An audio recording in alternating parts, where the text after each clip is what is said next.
Just going live. Woohoo! Here we are. Hi there, Hello. everybody. Welcome back. Lovely to see you again. We missed you last week. Hi, Ricky and Susan, Electrical Girl. Awesome. Do you want to put the banner on, Crystal? That Oh, would be the great. tickety-tockety. Yeah. What banner are we doing? The one that has, oh, no, The we're not sale's doing done. a banner.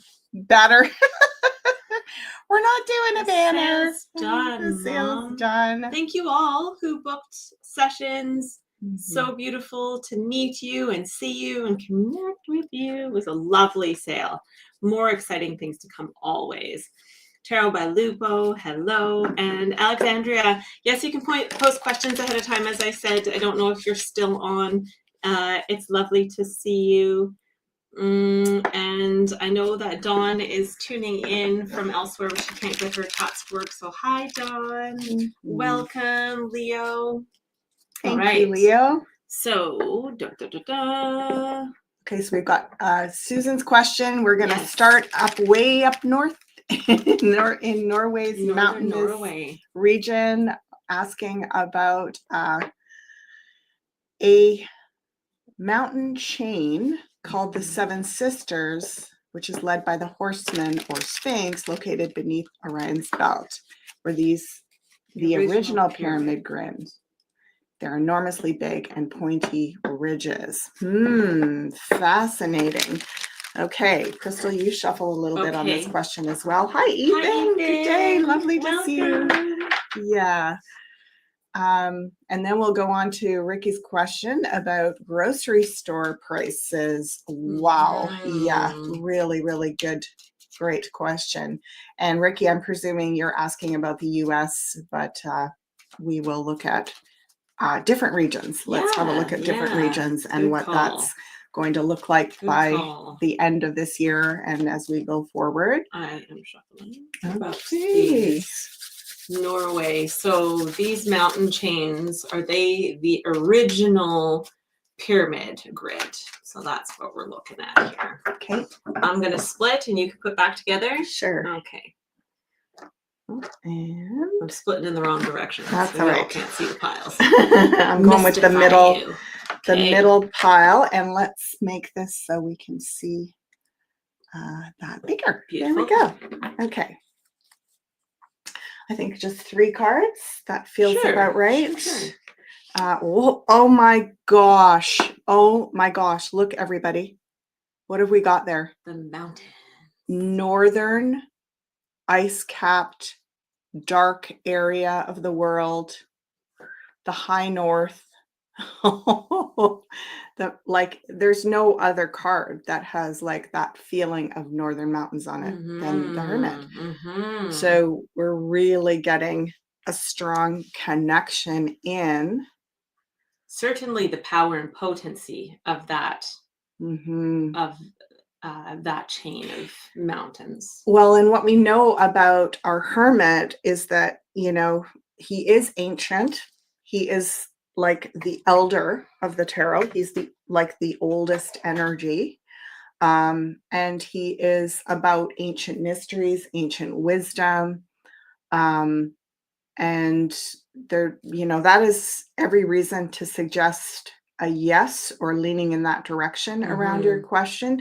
And, you know, he goes to these remote areas, not only for peace and contemplation, but they contain an energy of like the deepest mysteries and esoteric sciences and so on. So I think we're looking at from an earlier era or epoch, these could have been places where mystery school traditions, just like we have in Tibet and the Himalaya mountain region.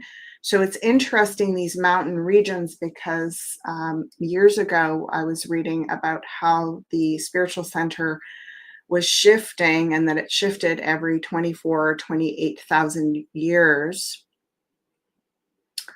2,400 or 2,800 years, and that it had shifted. The last shift was from the most recent shift was from the Himalayas down to the Andes.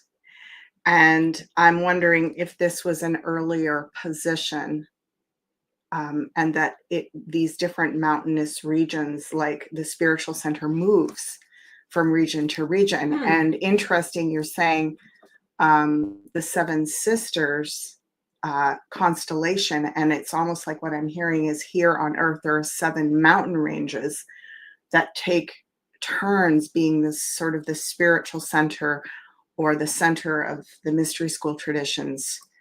Aren't the Seven Sisters a mountain range? Yeah, but it's also the Seven Sisters represents the Palladian constellation, and it is mythology, worldwide with mythology. Oh, yeah. I thought it was a mountain range too. It is. Oh, okay. Yeah. So, oh my gosh, look at this, everybody. More mountains. Very interesting. And the big, now remind me what the Norway flag looks like. Fascinating. I do feel like there's a repository of ancient wisdom in that region.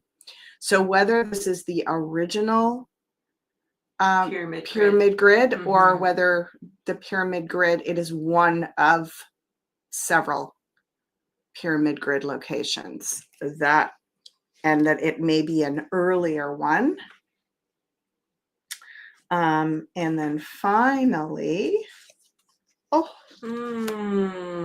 wow, red, white, and blue like the US. The flag. Okay. Right. Does it have a cross on it? I'm just curious about that. Anyway, I feel like this one is Sweden. Maybe. So we got the sun is the next one. The sun. How would that relate to the constellations, the pyramid? Well, I locations? mean, if we're thinking about, the pyramid is in the desert. The pyramids are in the desert, so that would be in like the land of the sun. So I feel like it would sort of speak to the connection between the two of them, that almost like the polarity, the different poles and the equator line between them. Yeah. So this is like we have like the 4 directions here. So I feel like that would be sort of like looking at like, I don't know if it was maybe the original pyramids, but in line with, there's a connection between the 2 grids. Yeah. Well, and like that feeling of every direction has a version of this. And interesting, it could also be that we're looking at from pole shift. This might have been an equatorial line at an earlier. The Northerners were pagan sun worshippers. Right. Aha, beautiful. Which connects to mystery school traditions from Egypt as well. So, yeah, I think what you've done, as always, Suzanne, is opened up a question that gives us, in a way, more to contemplate and more questions to consider. But the connection is undeniable with cards like this. And like the power of these mountainous ranges, for sure. Definitely. Yeah. So thank you for that, as always. Beautiful question. Beautiful. Okay, so Ricky, somewhere's in here. It's pretty high up there. There we go. Will the grocery store prices on food decrease in 2025? Beautiful. Thank you so much for asking that. And we'll look at, let's start with North America, like Canada and US prices, and then we'll look at maybe Europe and Asia, South Asia kind of thing. So you shuffle as well. I am shuffling. Let me just reach across you here, Mama. Okay. So they can see what's going on. Yeah. So grocery store prices decreasing. So the ask is, are they decreasing, not are they increasing? We'll see what comes from this. And what we're looking at is overall, like the overall 2025. By the end of 2025. Yeah.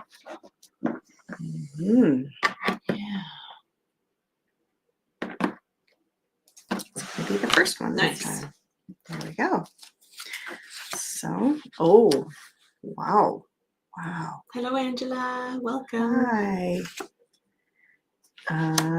Okay, two different areas, and two different types of supply chains or sources.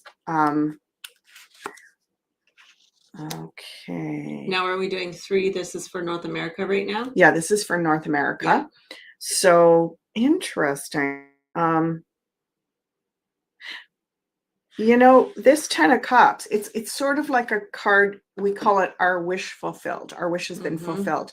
So it's some level we wished to have a whole new system around food and how it's distributed, and we're going to see an incredible flourish in local markets, Yeah. local food producers, people taking an interest in growing their own food, or gathering together at a community level to create food security, which isn't just about like fear and survival and contraction. It's actually about expanding something that we wanted to do it anyway, and this has given us that extra little incentive with the rising costs of a lot of import food.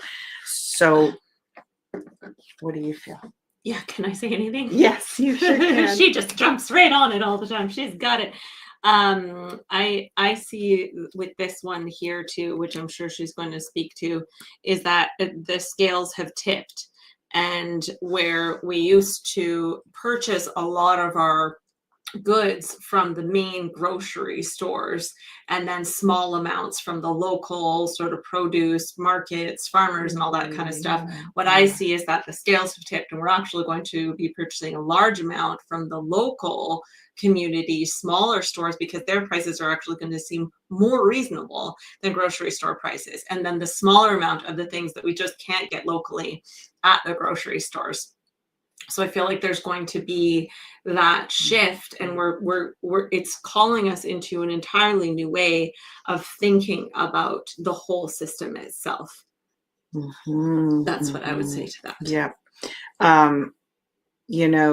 It feels like we're looking overall at pricing food differently as well. And yeah, we're going to be reassessing the entire system, and it needs an overhaul anyway, is what I'm getting. So it's like, it's interesting. I look at this card with the page and his thoughts. Do you see all the little birds up in the air? It's like he's sending out kind of thought energy projections to do some strategic, almost like getting a big bird's eye view of the situation and coming back with a new perspective, like a higher vision of a longer term strategy. So whether or not now, it feels also like it could be volatile, right? Look at the water in the background. It's like the ocean waves, and even we might even see a lot of ups and downs. Even with ocean, what are those? The container ships and stuff, the imports, that if we are looking at unusual conditions with transport from different weather changes, we're going to see fluctuations where it's almost more that the prices are going to not necessarily shift that much, but availabilities may shift, is what I'm getting. We might see a shift in what's available. So overall, there's winds of change, and we're being guided to practice closer to home to come up with solutions, as opposed to looking at just reducing costs and doing more like import export stuff. Yeah. So that we wanted to look at other countries as well? Yeah, let's look at Europe, the European Union. You want to shuffle on that? Oh, I was shuffling on all of them. I thought we were just going to pile. Okay. It's fine. We'll do one more then for Europe. I thought we were going to just look at the different value of good food. Absolutely. Totally. a chocolate candy bar. I know I spend a little fortune on food at the grocery stores. We'll be glad when food prices come back down. Mm-hmm. Yeah, it's interesting, Ricky. Like we've talked about this a lot over the years, and it's not that I want there to be extortion in the food system, because as we know, who is reaping profits mostly? It's not the farmers or the food producers, it's the middlemen or the corporate controllers of these distribution systems. But I do feel like we need a larger, bigger perspective of this particular topic, because it's actually it's not just about lowering our grocery bill. It's about creating higher frequency food that's maybe just more readily available, period, and not that we're not, you know, it's almost like there's both ends of the spectrum that need adjustment, basically, is what I'm hearing. And extortion on behalf of the corporate systems, that's what we need to make a stop to. Almost like putting them out of business, right? Okay, so you pick one, my love. Great. So Europe. Let's look at what Europe is looking like. So this is instability or total uncertainty. Markets, prices just kind of spinning. This is like the Wheel of Fortune. Like you have no idea where it's going to land. Mm-hmm. A really big wake up. A really big wake up. Wow. So three major arcana here. Again, this is going to, it could reach a critical point by the middle of the year, because this Judgment card being kind of the center point. Mm-hmm. So by the middle of 2025, it could sort of achieve this highest point. And then it seems like there's going to be, in very European fashion, everyone is going to kind of like adjust internally and make new choices. So I'm just going to pull a couple more cards for Europe. Like, yeah, I felt this was like very much internal deliberation in the systems, because the systems, I think, are so old, like it's been so, they've had, like in North America, we have newer systems, we have newer governments and regulations and all of that kind of stuff. And I feel like there's a lot more to contend with in Europe. And yeah. Oh, so interesting though with Europe is they have a long history of dealing with crises, and like they automatically have like an instant sort of grounding back into old traditions. Like they still have that in their memory from having gone through, two major wars, European wars in the last 150 years. They remember, they just have a bit more natural sort of like, okay, let's get grounded here and take matters into our own hands. Us in North America, we are, it's going to be a little bit more of a push and pull experience because this is newer for us. So I feel like this, like, look at all those 4 major arcana cards: balance, harmony, coming back, things coming back into balance, people taking the issue into their own hands. So I love that you've brought this question forth, Ricky, because it really opens up the larger conversation about where are we going with all of this, and who profits from it. Mm-hmm. Those are the 2 questions that I feel. And what is the real value of everything from the literal origin food, the food of where it originated from, the original producers, and then the distribution lines. What is the real value of all of those placements? And how does that translate when you go to make a purchase? What do you exchange for that? Mm-hmm. So these are big, big topics that aren't just about us getting a better deal at the checkout. And I think the major message here is that those high prices have pushed us to go into some greater strategic long range planning. So Europe looks like it's going to do pretty well with that. It's interesting here because this gets into some conversations. I mean, Ricky is saying that the chocolate bars went up, and that he's a chocoholic and that, that's hard for him. Angela is saying that she's a chocoholic too, and she's tired of the cocoa bean growers being hit with devastating weather that also increases prices. I mean, so much of these conversations that we're having about the things that we go to as these little conveniences of like pleasure intake that we have in terms of food, and a lot of what we consider is our relationships, like our direct relationships with where this chocolate comes from, who these growers are, and how our relationship with food and having this at such an instant sort of gratification reach is whether or not that is of the highest good for our beings, or whether we are meant to have more relationship with those parts of our intake of the things that bring us pleasure and joy, and what's the energy behind making them. That's a very big topic. It's a big topic, right? Huge. And interesting, we're not just spouting off like, oh yeah, let's tell you, we know what's what.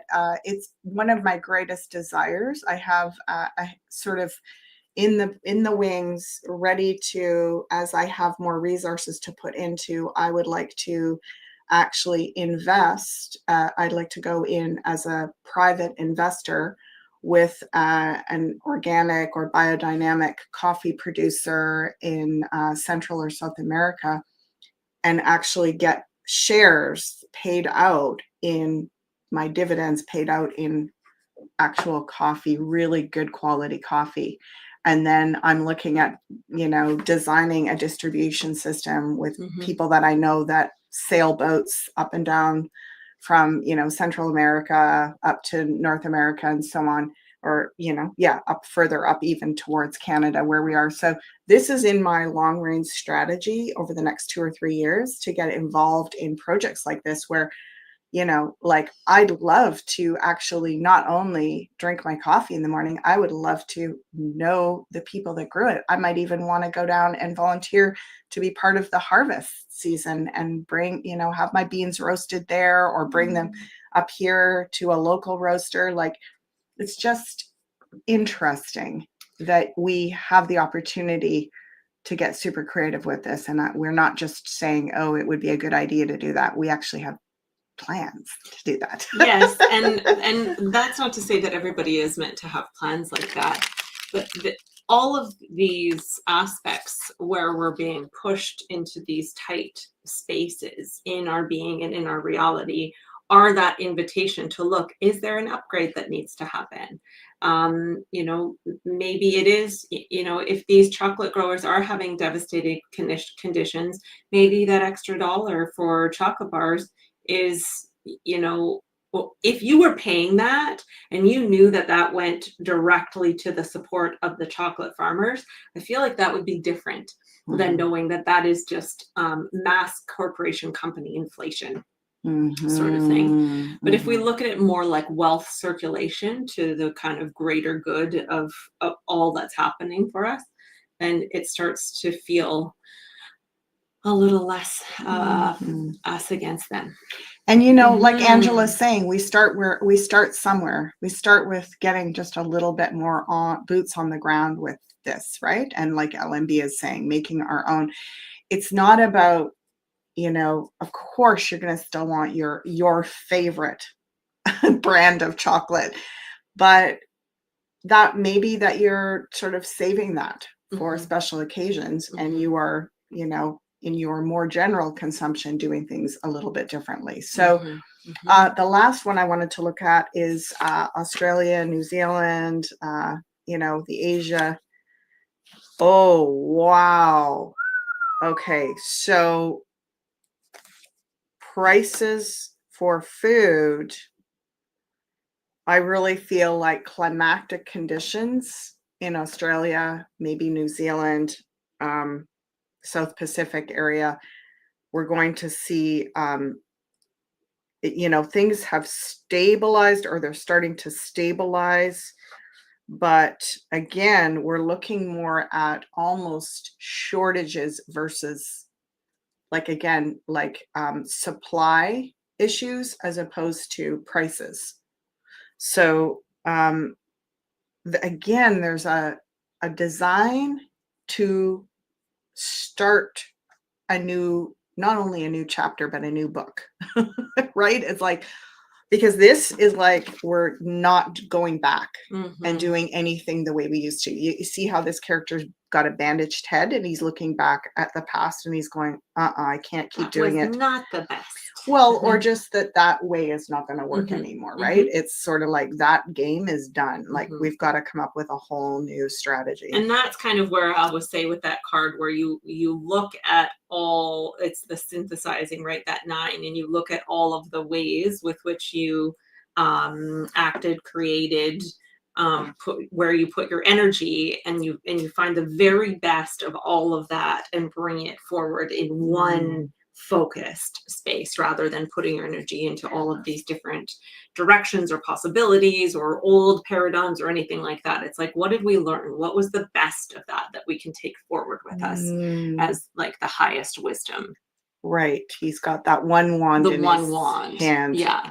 He's going to go with that wand. It's like, I hear the straw that breaks the camel's back, right? It's like the next is the 10 of wands, right? And so that's your burnout card. So instead of going into burnout, you take the one wand and take that forward. Look at this. Another 9. So another 9. Where we could go with it. And that's the 9 of cups. Oh, a whole new beginning. Okay. Yes. This is the beginning of a new system in Australia, New Zealand, and the South Pacific area. This is a new, like, they may even in the next couple of years design a system that could be a model for leadership in global reorganization, around planning new systems. Interesting, again, we have Europe that just kind of goes, oh yeah, we know how to do this, we've done this before. But this feels a lot more innovative than the European solutions even. So I think us in North America, we can put our, our spectacles on and look at what these other regions are doing, how they're responding. There's that straw, burnout, right? It's like that overwhelm. There will be likely, it'll get a little worse before it gets better. Maybe by like September, October, it's going to hit a bit of rock bottom, but within 9 months to 2 years following that, there's like a whole new rebirth. Yeah. So, and again, but it's going to look different than the old system, is what I'm being shown here. Great. So we have a couple of directions to go in here. We've got a question from Ethan, and then Dawn has sent me a question that she can't post up here, so I'm going to post it up. Okay. And we had a question about the 12th of April. Did you see that one? Yes, that's after Ethan's. Okay. Yeah. As Venus in retrograde enters its final weeks, how can we best focus our energy to make best use of this energy? Which kind of goes along with, I think, maybe the April 12th question.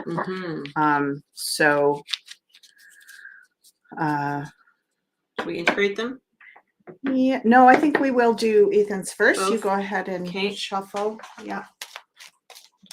So Venus, final weeks in retrograde. How can we best focus our energy to make the best use of this energy? Yeah. And also, like, what were we meant to have learned from all of these energies that surfaced, right? And then how can we make the best use of what was meant to come through for us as the collective, since we're focusing on collective right now. Yeah. Venus retrograde, Christian is saying, it's been rough.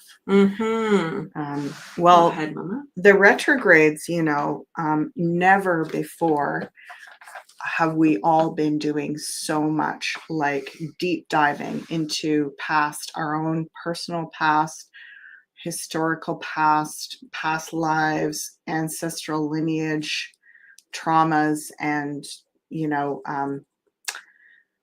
challenges, like just so much review is what I'm hearing. And it's sort of like becoming this massive energy of, before we start to grow, they're showing me the analogy of soil, like before we start the new garden, we turn over all the soil, we put the compost in, we put the manure in. It's kind of gross, right? It's a little bit stinky. It's like we have to churn everything up and metabolize and recycle everything before we can start anew.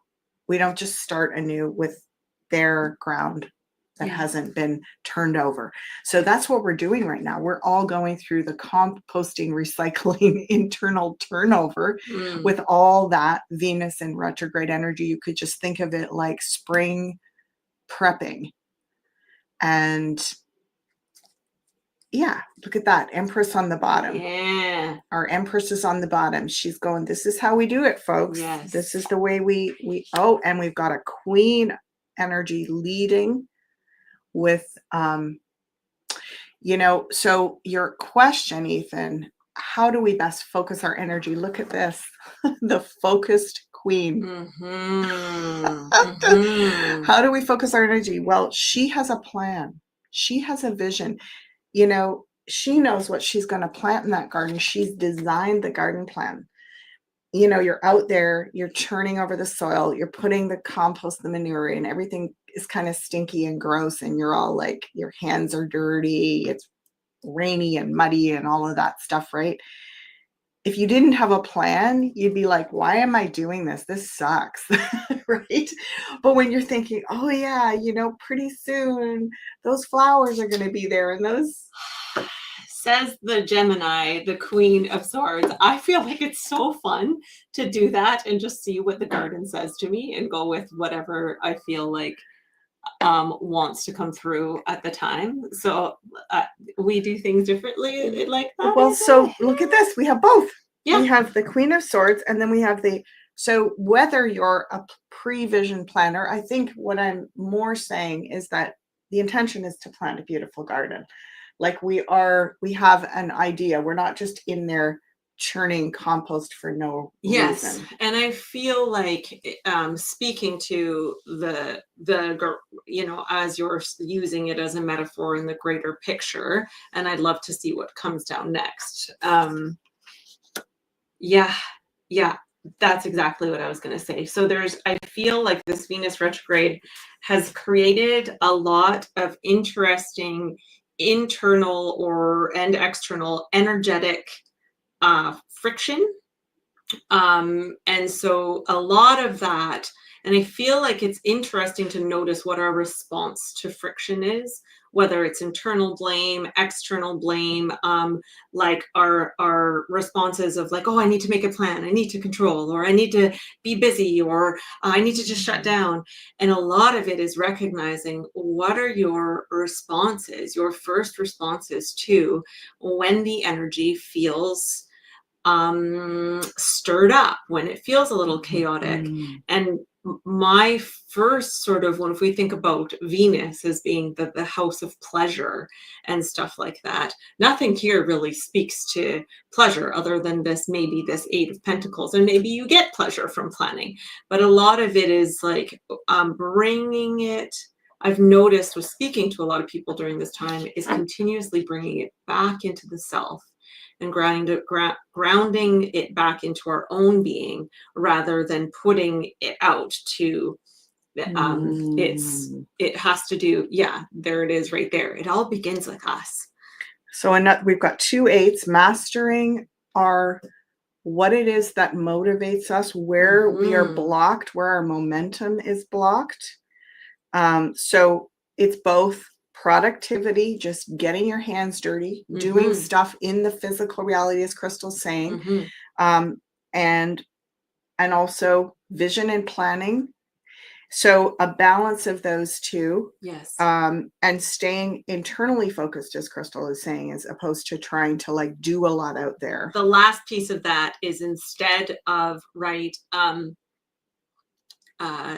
instead of letting your mind run rampant with you, put it into lists. Write down what's coming up for you. Do make a plan, or do put it into doing a physical activity, rather than just letting things sort of like run amok, or tying yourself up in these knots of like feeling spun out by these energies that have been. Yeah. Right. Yeah. So just knowing that there's going to be stress, and it's not your fault. It's not your fault. And it's no one nobody's else's fault. fault. I was just going to say that too. It's nobody's fault.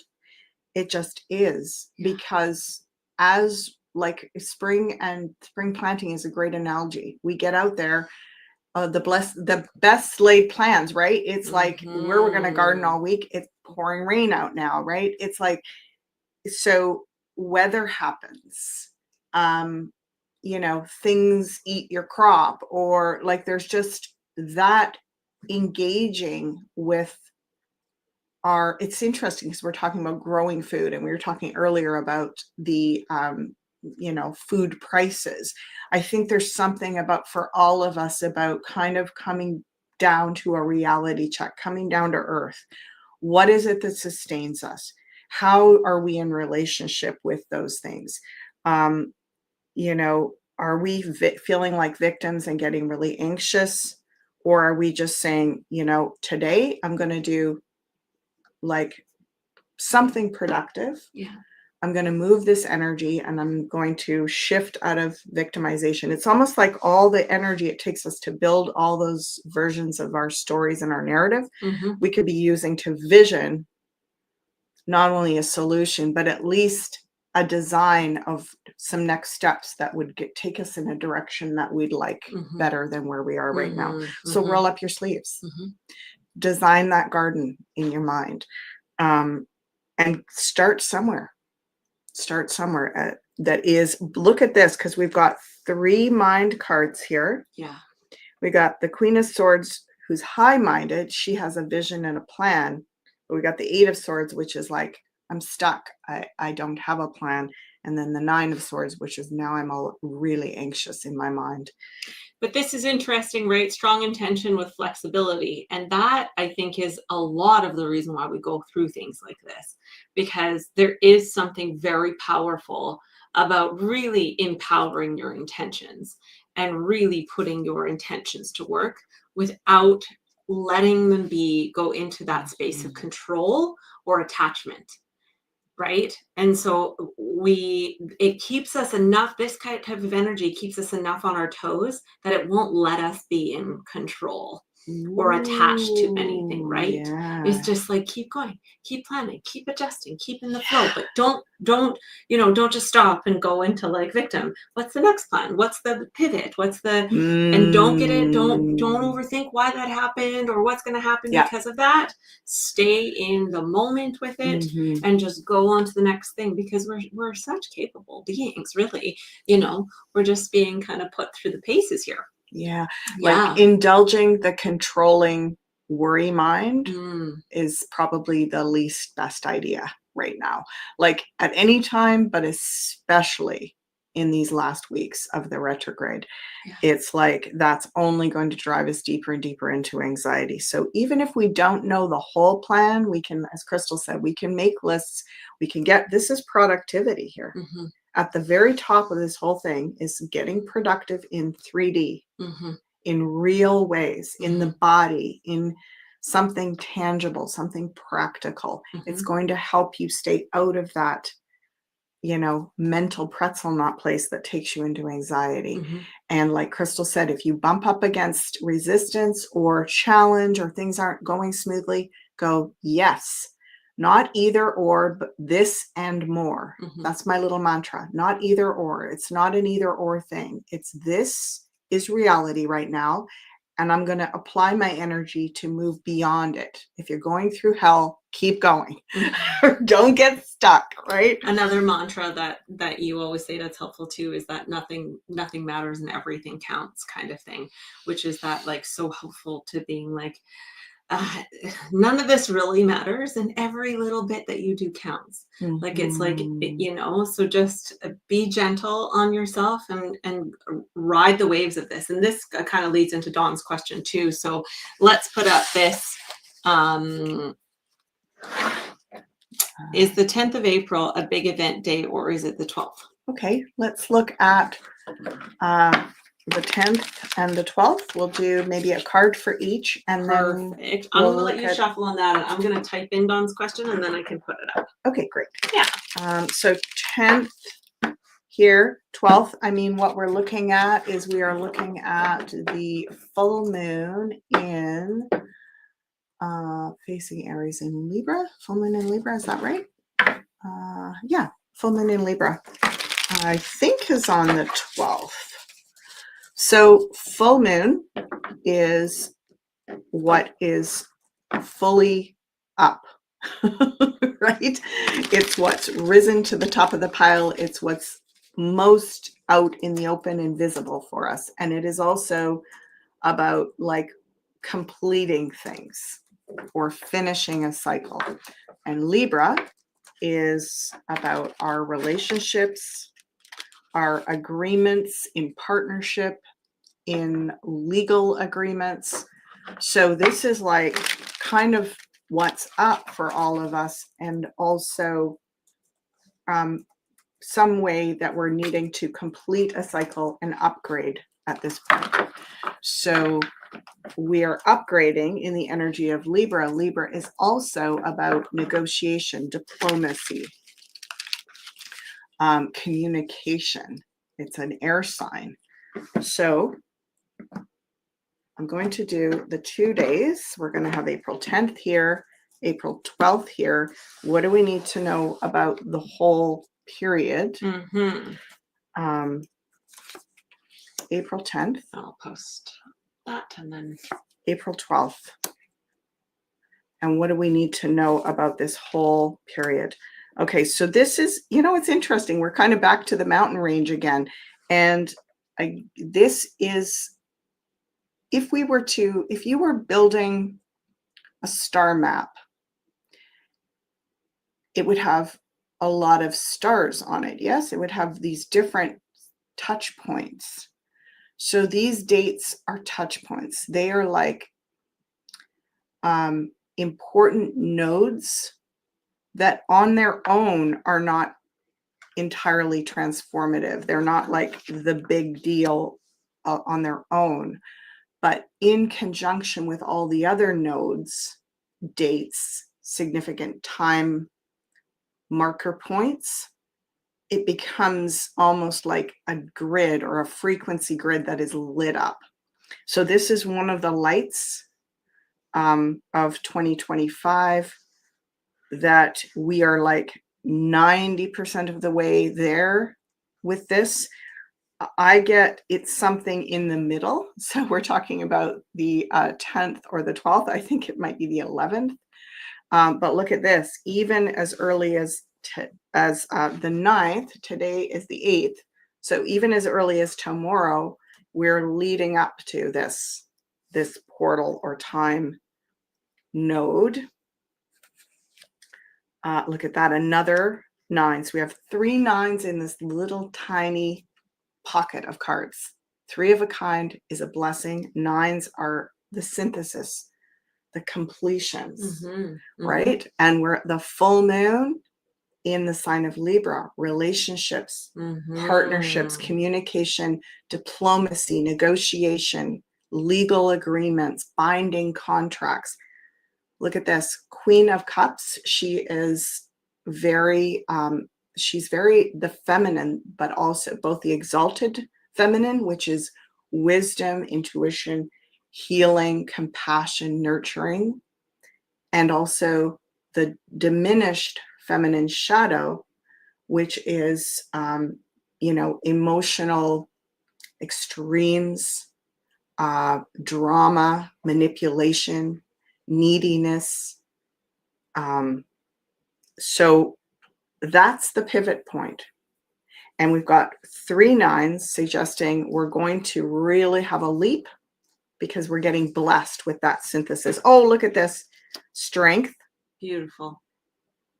Strength as well. So this is a tying up all the ends of this whole piece that I just talked about.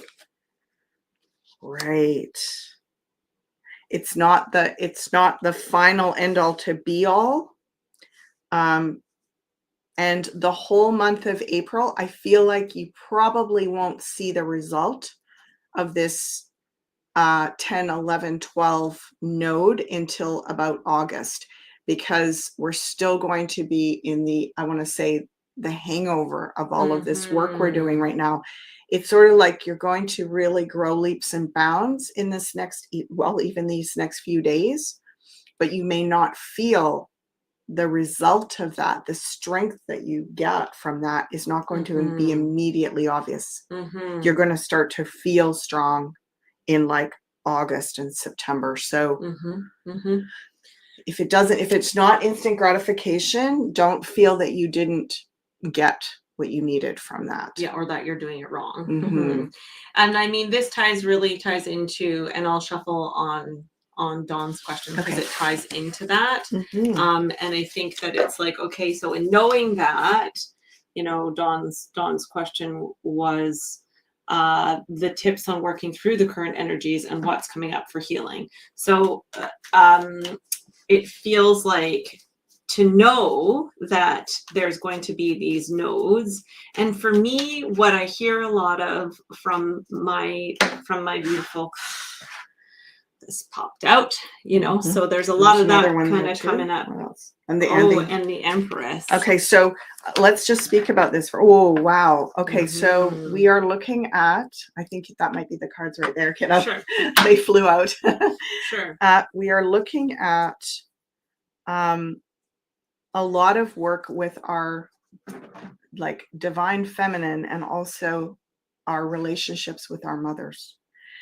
This is like a lot of healing around the trauma of our mother energy, because remember that Queen of Cups that was in the last layout there that we just did about these particular energies. That's a lot about the healthy feminine versus what we would call the shadow feminine or the unhealthy feminine. And there's really something about, you know, even heading us into the month of May, which is a lot about the goddess, right? The mother.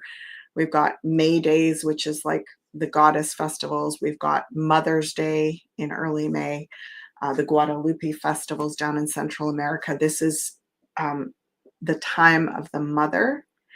And I really feel like there's going to be a lot of healing around our mother wounds. Yeah. Yeah. And what I was going to say before these flew out, which is so beautiful, is that what I hear a lot and I understand is that all of these things that we're saying, like this node and that node, and work through this and work through that, and it's going to get better and all of that kind of stuff, is like, how long do we have to do this work for? Because a lot of us feel like we've been doing this work again and again and again, or like it's one thing after another and all of that kind of stuff.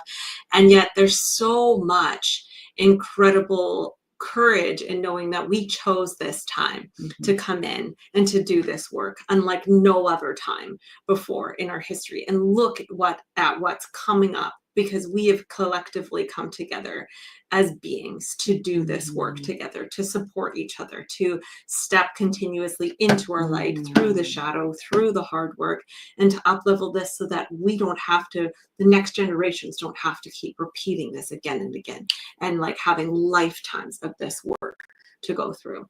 And this to me feels, I mean, obviously and often these days, we're seeing so much kind of sexual abuse trauma that is rising to the surface. It's happening for individuals. It's happening in families. It's happening in groups, institutions, organizations, and the larger community of human beings. It's time it's time to bring this all out into the open. And we all have it. We all have it sort of steeped in our background, in our past life memories, in our ancestral histories, whether it's happened to you or some version has happened to you or someone close to you. We've all been touched by this to some extent. And it is coming out, literally seeping out of everywhere right now. And we could be like, oh my God, what's going on? The world's gone crazy. It's everywhere. It's everywhere. No, it's always been everywhere.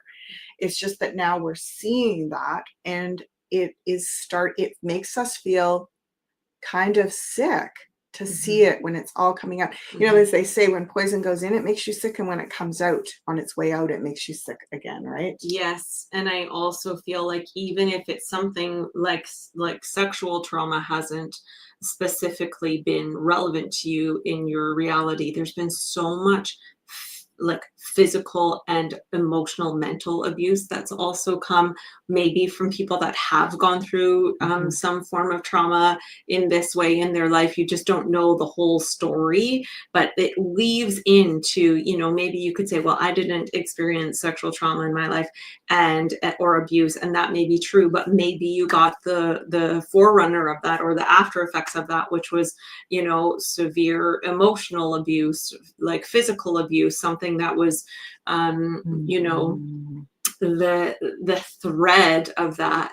There's still been so much of that in our past, in our realities, and it's, you know, I'm asking, as we're sitting here, I'm asking the guides, our collective group of guides, what is the reasoning? What's the rationale of all of this stuff happening at once? Like, as if we don't have enough on our plates, right? I'm like, that part feels like that's a part that I really struggle with. I'm like, I like things to be a bit more gracious, a little bit more like, okay, we'll do this and then we'll have a little break and have some nice fun and feel good and have things stabilize, and then we'll go in for another, you know, dip. And it's like, oh my gosh, this just feels like more, again, like it's like just this onslaught of like, what's going on? Why does it have to be everything happening? So can we pull a couple more cards on that, Kristen? yeah, absolutely. And then I want to make this point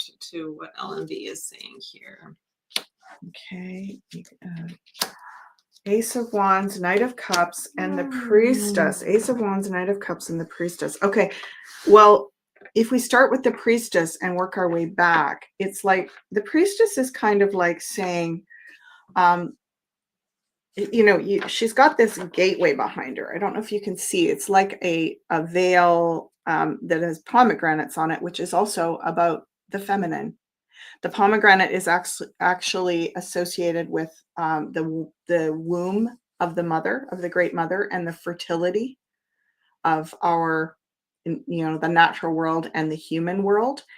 And so she's got this veil hanging behind her. She's guarding the gate to the sacred mysteries, the sacred wisdom, the subconscious, like, you know, the great mysteries, the great secrets are behind that gate or veil that she's guarding. And she's got, you know, that people ask me, what does the B and the J stand for? It is Boaz and Jachin, which are the pillars of the Temple of Jerusalem.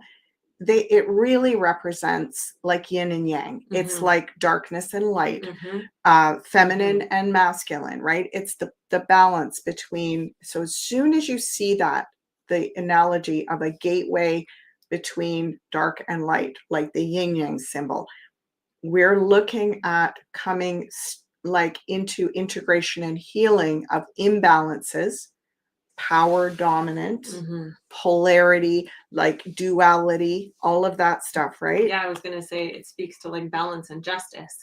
Balance. That's what I was going to say. And you were like, it's about balancing and the polarity. And so, yeah, it can be, I think, also. The B is balance and J is justice. That's a cool way to look at it. I like that. I was like, what could this mean to us, right? Like, I'm like, what does it mean to me in this moment?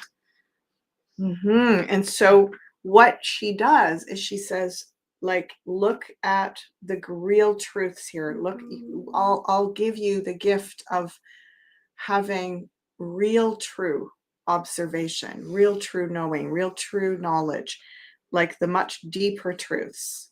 And she's saying, what, you don't want to see it?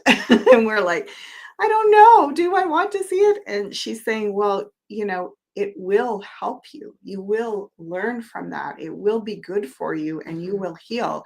But to get to see that gate, you have to go through some challenge. It's going to be a bit messy before you get to that point. Yeah. And this could be happening for a lot of people. And LMB makes an interesting point here. I feel we get too caught up on these energies that many sites talk about. I won't talk myself into feeling anxious, fearful, or whatever. I choose to feel joy. Mm-hmm. Yeah. And you know what? Absolutely. If that is your path right now, and you have the ability to choose joy without having to go into these dark places, there's just like, what a beautiful space holder. What a beautiful place where you can lead by example and shine your light on other beings and be a beacon of somebody who's choosing joy right now. Because maybe in a past life you went through some of these things, and maybe you weren't meant to walk this path of looking at darkness right now, or going through the shadow stuff. And we can all choose joy even in our darkest moments. It's there, so well done in that being your path to not feel fearful or anxious, and also making space for the people that need to walk that journey of looking at some of that darkness that never got looked at maybe in the past before. What I'm hearing is, when you're a pioneer, you're often the one that goes into the wilderness and beats the path, right? You're like beating down the path, and you get scratched by the bushes, you get the cobwebs in your face, right? You fall into the hole and have to have to traverse across the bridge, or there's no bridge, you have to make a bridge and all that kind of stuff. It's like, okay, we could say, I don't want to be a pioneer. That sucks. That's hard work, right? But there is something, the beauty, we've chosen to be these people that start this trend, because guess what? When you see what Susan just said here, about, where is it? Yeah. Pray for your mom. Find her way back to being the intuitive she was before becoming swallowed up by the propaganda and goody two-shoes signaling. Yeah, some clot shots by now. You're right. Yeah, like we are getting the trail blazed for the ones that will be. Can you imagine? I mean, it's hard enough for us who didn't get swallowed up by that, Susan. It's hard enough for us that, thank goddess and God and goddess, that we did have our eyes open and we were able to navigate with more dignity and sovereignty. And the people who, crawl out from under the rock in the next, year or two or three are going to be carrying. Can you imagine how it's going to feel to know that you've just made all those choices and now you're stuck with that, and the pain that you'll feel, and to see people like, us that are going, yeah, it's hard. It's been hard for us too. We've gone ahead of you and we've like done this work. And maybe, just maybe, it'll be a little bit easier for them because of what we're doing right now. Yeah. Yeah. Mystic Mermaid. Hello. Love these divine feminine ladies. I had a reading with Shella years ago and two with Crystal recently, and I highly recommend. Yes. Thank you. That's so lovely. So much love and gratitude to you. It is always an honor and a pleasure. And is there anything else that we need to look at? Curiosity is the antidote to fear. Oh, there he's the spelling down below.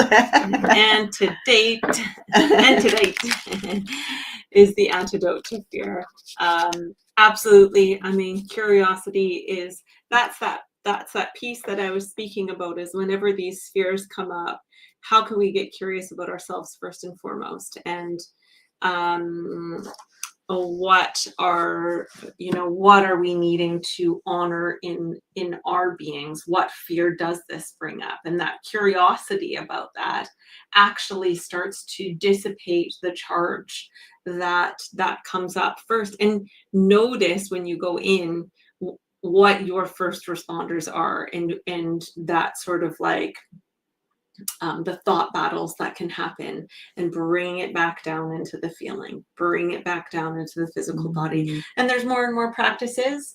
Mom and I have started doing Kundalini yoga in the morning.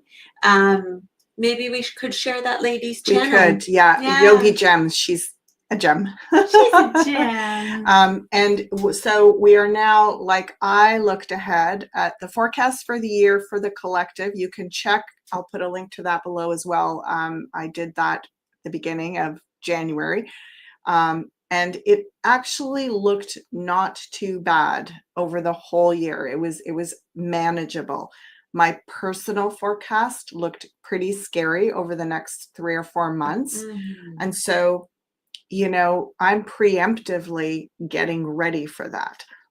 And so what I'm doing, and Crystal's doing a lot of this as well, is I'm setting out protocols, daily protocols that are coming up to about 2 hours a day I'm spending doing different forms of movement, breath work, qigong and yoga, and certain dietary practices. I'm at least going to hold these over the next 2 or 3 months while I go through what's been forecast for me is a lot of internal, deep purging and processing and healing of lifetimes of stuff. And instead of feeling like, oh God, why is this happening to me? I'm a good person and I've done all this work and I'm helping people. Why do I have to go through this? It's like, oh, wow, I might get to clear the worst kind of deep down stuff inside of myself, and how is my life going to feel after that's done? Like the deepest sort of clogs in the system that have been holding me back my whole life, what is it going to feel like? And whether I like it or not, that's what's on the agenda for this year for me. So instead of going like I'm afraid or I'm pissed off, I've done enough, why me? I'm humbly going, if this is what's in order, then I'm coming into alignment with it, and I'm going to empower myself. I'm going to give myself the gift of, receiving this medicine in a dignified way and doing that deep dive. Thank you, Ethan. I appreciate that. It's so interesting. It's like, it reminds me of preventative medicine. And a lot of us, when you see the energies around, and a lot of you that are coming to channels like this, you are the ones that are developing the preventative medicine strategy. You're going, I haven't hit rock bottom yet, or, I'm exhausted, I'm overwhelmed, I'm anxious, but I'm still finding ways to create joy, thriving with your eyes wide open, by the way. Like, what a miracle that is. So just stand up and say, yay, pat yourselves on the back, everybody. And instead of going like, but why then is this happening? Go, oh, yeah, I'm being given, they're saying, while you're at it, instead of dragging this out over your whole life, why not just keep it going? It's like, can you handle a bit more? Can you handle a bit more? Can we go a little deeper? We're going to feel better as a result of this, and we will have blazed that trail for our loved ones. So, and I want to say with that too, be aware of the ways with which you compare yourself to other beings and their journey through this, and that you should be at places that you might not be at, and that you wish you were where that person was, or they seem to have the way to do it, and all of that kind of stuff. Use that as inspiration, allow them to be expanders for you, but everyone's journey is so unique and so perfectly divinely already orchestrated. So take your own path through this and allow others to be inspiration or support, rather than beings that or sites or whatever that you may compare yourself to. Beautiful. Thank you for that, Mhm. Crystal. And thank you, Susan. The community is soul lifting and gives energy and hope for the future. And listen to how we do it, right? Look at how we do it. We ask curious questions. We're humble, right? We're honest. We're awake. We're not denying things, but we don't claim to have all the answers. We're humble, but our hearts are open. Yeah. Thank you all. Thank you all. We are empowered by your love and energy and focused True. attention, and we give that in reflection back to you. So thank you for sharing with us in this beautiful way. Thank you for And being here. we will see you. We'll see you next week. And I have I'm going to be doing a monthly solo live. Come get personal with me, ask the personal questions. They're going to be on Thursdays. It's going to be on Thursday, the 17th of this month. Oh, don't quote me on that. One of those. It's the Thursday in the middle there. Yeah, 17th of this month at 4 p.m. Pacific Standard Time. So I don't know how that relates to everyone, but I get my own time slot. Yes, you do. Yes, so I hope that some of you will join me, and it's always a pleasure. Thank you all so much for being here. Blessings. Have a beautiful week. Have a beautiful energy over that full moon in Libra, and we'll see you here next week. Bye for now, everybody. Bye for now, everyone.